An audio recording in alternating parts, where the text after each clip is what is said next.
Hoje nós vamos falar sobre a fratura do Atlas, que é a primeira vértebra cervical, também conhecida como C1.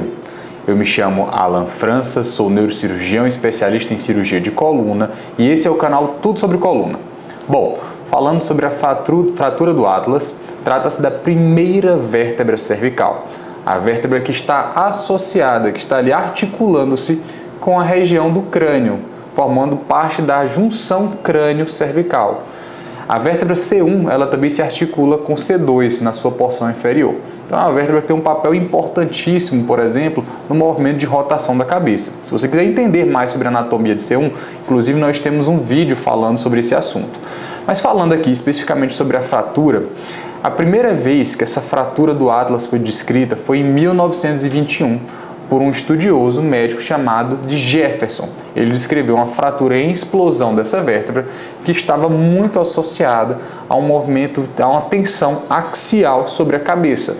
Então, por exemplo, quedas onde o paciente caía e sofria um impacto na região do crânio, nessa porção mais central, nessa porção axial, isso poderia ocasionar essa fratura explosiva de C1. E isso a gente passou a chamar ao longo dos anos de fratura de Jefferson, por ter sido a primeira pessoa a descrever esse tipo de lesão. Para vocês entenderem melhor, eu peço que vocês analisem esse vídeo onde nós temos aqui uma fratura de C1 e abaixo nós temos C1 junto com C2, né? Uma fratura de C1, mas nós temos aqui mostrando na imagem C1 junto com C2. Vejam que nessa imagem a gente consegue notar aqui perfeitamente uma incontinuidade, né? Uma perda da continuidade aqui de C1, tanto na sua porção anterior, que é o que nós chamamos de arco anterior, como também na sua porção posterior, mostrando aqui essa fratura de C1 explosiva, acometendo tanto a porção anterior quanto a porção posterior. Bem, esse é um dos tipos de fraturas de C1. Não necessariamente as fraturas de C1, a gente vai ter essa lesão tanto do arco anterior quanto do arco posterior. Podemos ter fraturas que vão acometer apenas o arco anterior ou o arco posterior, ou apenas os elementos laterais, as massas laterais de C1. Isso vai variar muito de como que foi esse impacto. E isso também vai interferir no tratamento que iremos oferecer a esse paciente. Mas para vocês observarem aqui mais uma vez na imagem, aqui nós temos uma tomografia diferente daquela anterior, que era uma tomografia 3D. Aqui nós temos um corte axial de uma tomografia com a janela para osso, onde nós conseguimos perceber aquela mesma fratura aqui, como que ela se apresenta, né? Então nós temos uma fratura aqui do elemento posterior, do arco posterior de C1. Temos aqui também uma fratura no arco anterior em 2 pontos e aqui inclusive essa fratura pegando aqui a massa lateral e pedículo de C2. Esse tipo de fratura é importante a gente ter em mente, como eu falei, né, que ele está relacionado a uma carga axial e essa carga axial é aplicada sobre a cabeça do paciente, então por isso ela está muito associada também ao traumatismo crânioencefálico. Então toda vez que nós temos um paciente com uma fratura de C1, temos que também investigar o crânio desse paciente, ver se ele teve algum tipo de lesão nessa região.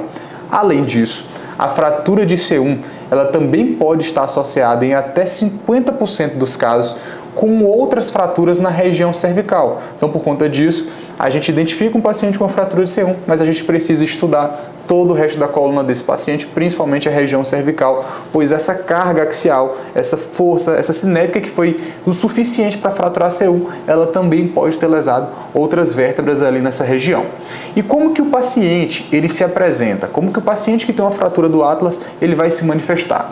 Então, são pacientes que vão ter dor na região cervical, principalmente nessa região posterior, né? Pode apresentar-se também como uma dor na região da nuca, essa região occipital do crânio.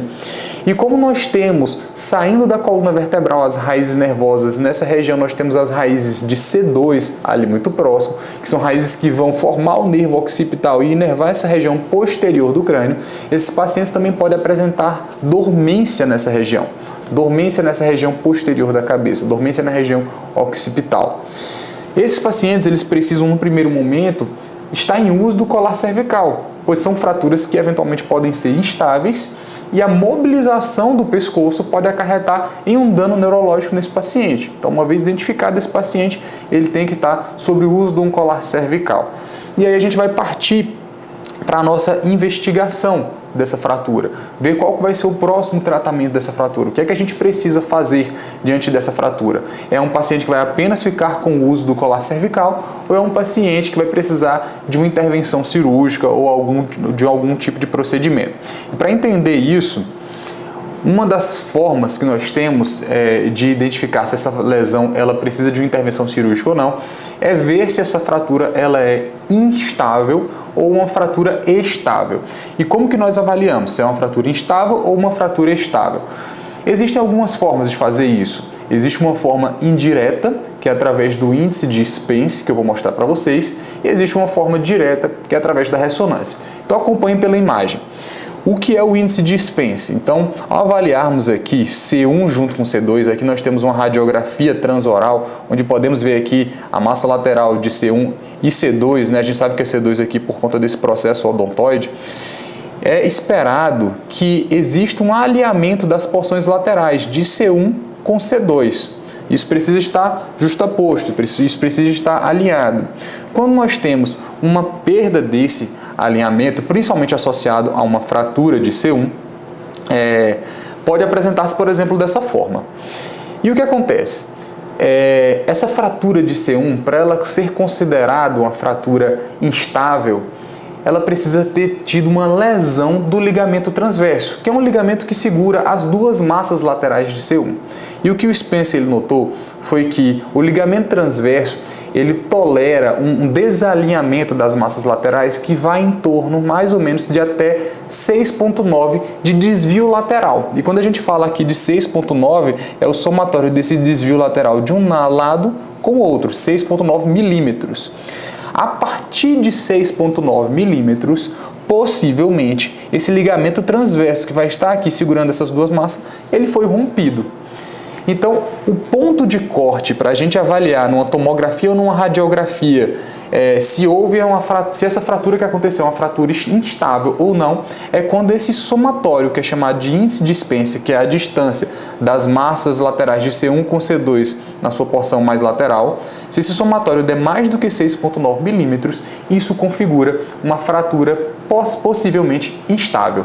Porém, é importante a gente ter em mente que existe também aquelas fraturas que não tiveram desvio acima de 6,9, mas também estão associadas a uma ruptura do ligamento transverso. E esses pacientes podem apresentar, inclusive, um índice de Spence negativo, menor do que 6,9. Nesses casos, a gente precisa partir para um novo exame complementar, um outro exame complementar, que aí seria a ressonância magnética. Então, acompanhe pela imagem, aqui nós temos uma nova fratura, né, de C1, uma fratura tipo Jefferson, né, com lesão tanto do arco anterior quanto do arco posterior, e percebam que aqui a gente consegue avaliar o ligamento transverso, né, que é esse ligamento que se articula nas duas massas laterais de C1, segurando aqui o processo odontoide para permitir a rotação do pescoço. Então veja que o ligamento transverso está inserido aqui na massa desse lado direito, porém do lado esquerdo a sensação que nos dá é que esse ligamento ele foi avulsionado dessa massa lateral, mostrando que existe aqui uma fratura instável. Então, quando nós temos um índice de Spence que ultrapassa 6,9, nós já sabemos que ali possivelmente tem uma fratura instável. Porém, aqueles pacientes que têm um índice de Spence menor do que 6,9, a gente não pode descartar essa possibilidade. São pacientes que precisam ser submetidos a um outro exame, que aí no caso seria a ressonância, para a gente avaliar se existe integridade ou não do ligamento transverso. Caso exista integridade do ligamento transverso, isso configura uma fratura estável. E as fraturas estáveis a gente pode tratar apenas com o uso do colar, que esse uso vai persistir, né? O paciente precisa fazer esse uso por 60 a 90 dias e fazer exames seriados para avaliar esse índice de Spencer, como está evoluindo, para avaliar se está acontecendo uma consolidação dessa fratura. Já os pacientes que tiverem uma lesão do ligamento transverso, seja ela confirmada direta ou indiretamente, eles vão precisar de algum tipo de intervenção. Inicialmente, a proposta, né, vocês podem acompanhar agora pela imagem, a proposta que era oferecida para esses pacientes era o uso do Alovest, né, que é esse dispositivo que imobiliza a cabeça do paciente, né, para que ele fique numa posição extremamente estática para permitir a consolidação dessa fratura. Porém, a gente sabe que esse dispositivo ele tem uma morbidade muito grande para os pacientes, causa um desconforto significativo e isso muitas vezes com complicações que vão se tornar até muitas vezes pior do que a própria fratura do paciente. Então está se tornando cada vez mais em desuso esse tipo de estratégia. E o que é que nós podemos oferecer para esses pacientes que têm uma fratura instável? A fixação, a fusão, a artrodese dessa fratura. Naqueles pacientes que têm uma fratura de C1 e C2 instável, nós podemos fazer uma fixação tanto de C1 com C2, como também uma fixação occipito C2. Vocês podem acompanhar aqui agora pela imagem, vão perceber que nós temos aqui uma fixação C1, C2, né, onde passamos um parafuso aqui nas massas laterais de C1 e um parafuso pedicular em C2. Quando que a gente vai utilizar esse tipo de estratégia? Quando os pacientes apresentam uma fratura instável e uma integridade nos elementos posteriores de C1, o que me permite passar esse parafuso em C1. Porém, se eu tiver aquele paciente que a fratura é na porção posterior, no arco posterior do C1, é uma fratura cominutiva, uma fratura com uma estabilidade muito importante, eu não vou conseguir parafusar C1. E aí eu vou precisar fazer uma fixação que nós chamamos de occipito C2, que é exatamente essa que vocês podem ver na imagem.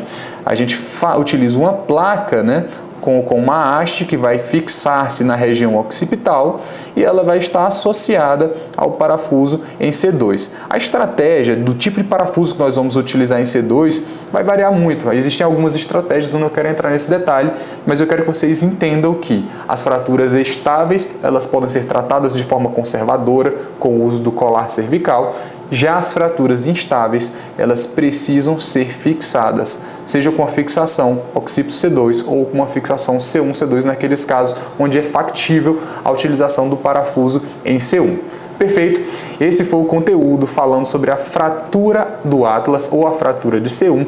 Eu espero que vocês tenham gostado do conteúdo e caso vocês curtiram, não esqueçam de deixar aqui seu like, de comentar caso tenham ficado com alguma dúvida e de compartilhar esse conteúdo, pois para mim é muito importante disseminar esse tipo de informação. Muito obrigado e até o próximo episódio.